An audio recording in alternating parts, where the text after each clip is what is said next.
What's up, wrestling fans? It's the Emerald Enthusiast, coming at you once again with another action figure review. This time I'm taking a look at the Jazwares AEW Unrivaled collection figure of Powerhouse Hobbs. I have really enjoyed Hobbs' work in AEW, and I was very excited to get this figure. However, it's certainly a mixed bag, so let's start by looking at the packaging details.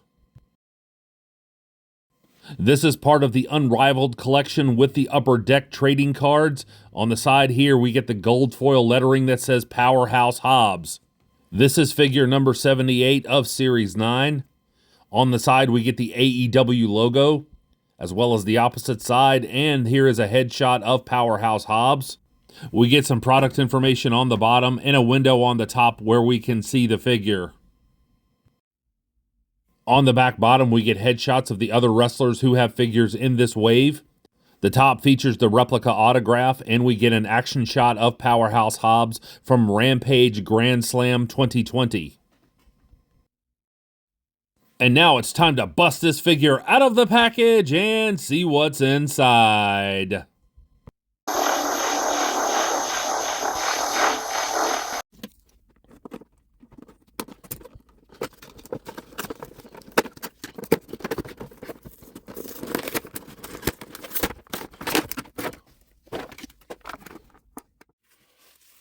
Before I take a look at the loose details of the figure, let's have a look at these upper deck trading cards. Each pack comes with a total of 3 trading cards. This one has Penta El Cero Miedo, Big Swole, and Sting. And here we see Powerhouse Will Hobbs out of the package and ready to rumble. There is plenty to like about this figure, however, it has one minor problem and one major problem. So with no further ado, let's take a look at the loose details now.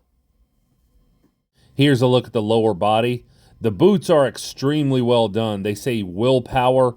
That's some very intricate detail. There's also plenty of admirable sculpting work here. These knee pads are separate pieces, so you can move them up and down. The legs are too smooth, I have to say. Will Hobbs has some massive quads, and for some reason this figure doesn't have the upper quadriceps swivel. I thought I just had a tight figure, and if I worked with it for a while, eventually the quadriceps would move, but they don't move at all. In terms of articulation, the ankle joint hinge moves well back and forth. Unfortunately, there's no pivoting. However, there is a swivel at the top of the boot. He has double jointed knees, so it's possible to get him into a good running pose. The hip articulation is a little lacking. You can get his leg to go up that far, and if you want to have him doing a front kick, you can work with it just a little bit and rotate it out. But I certainly feel like that could be better, and you can only get his legs to move outward this far from the hips. This is the minor problem that I referenced. I've certainly seen Jazwares do better with hip articulation. Here's a look at the torso. It says Powerhouse on the singlet. This is some really well done paint application, and there's also some superb sculpting here on the straps of the singlet. The waist pivots back and forth. There's also an upper torso swivel, and I like the fact that the sculpting on the singlet goes up into the joint, so there's no gap when you're posing the figure. Here's a look at the back of the figure, and the color choices and paint applications on the singlet are outstanding. Here is the major problem that I referenced. His arms are just too small, and that's a problem for a power-based wrestler. Now, I will give Jazwares credit for some fine work here with the paint application on the tattooing, as well as the tape on the forearms. And you can see the contrast here with the one arm that doesn't have any tattoos. But overall, they're just too small. And Powerhouse Hobbs is one of the biggest guys in the company, so I'm not sure why Jazwares didn't use a different set of arms for this figure. In terms of articulation, there's good movement at the wrists, double jointed elbows so you can get his arm to go back that far, bicep swivel here, And you can actually get the arms to go up much further than I thought, so I'll give Jazwares credit for that. So if you'd like to pose Hobbs in a big power pose like this, you certainly have that option.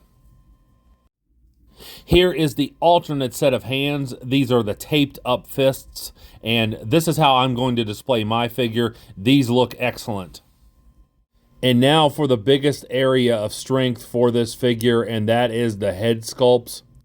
The one on the right is good in the technical sense. You can certainly see the likeness of Powerhouse Hobbs there, and I think that the hair has been sculpted well, but it's a more neutral expression.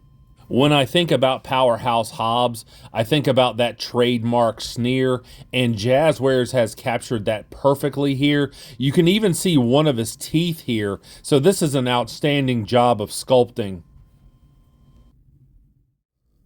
In terms of articulation, you can get him to look easily side to side.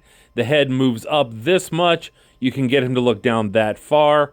And you can get the figure to tilt his head from side to side, and I certainly appreciate that.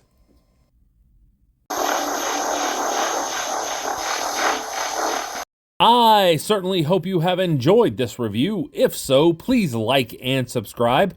Stay tuned for some articulation shots, and also remember to catch me on the Wayback Wrestling Mania podcast, which is available right here on YouTube.